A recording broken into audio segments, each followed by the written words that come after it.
be blamed for the death of a 12-year-old in Argentina. Well, this morning's 8 on Your Side Consumer Reports, a trip to the hospital can leave you with a pile of bills. Bills on bills on bills, and sorting through them can leave you just with a headache.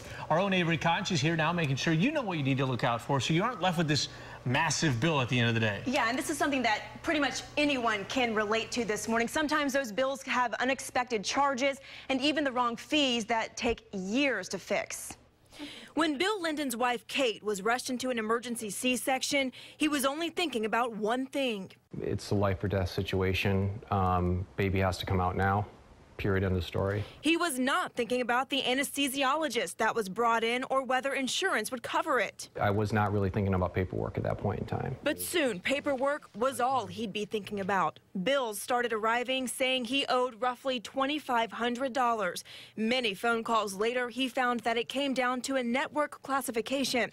The anesthesiologist was being considered out of network, even though the hospital was in network. Sounds simple enough to correct, but Linden says it took 14 months to determine they didn't owe the money. It was a lot.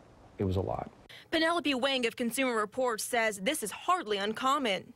There's a very good chance that your billing problem will drag on for weeks, months, or even years. A Consumer Reports survey recently found 2 out of 3 people who'd had a major health expense in the past 2 years had an issue with their bill. More than a third said they'd paid bills they weren't even sure they owed. They felt it was too much trouble or too much effort to fight. So what can you do to ease the pain? Linden ultimately worked with a nonprofit patient advocacy group, which laid out the steps he should take. This is the documentation you need to get. This is who you chase down. Send things certified mail. You can also hire a medical billing advocate for a fee, and if the unexpected charge is one you actually owe, Wang suggests trying to negotiate with your provider. They may offer you a payment plan, or if you agree to pay in cash right away, they may discount the amount. And Consumer Reports also says, if possible, know exactly what's covered before you go in for a procedure. That can help avoid surprises later. Also, if you are asked to sign a document that says you accept financial responsibility, write in that you agree only for services that are in network.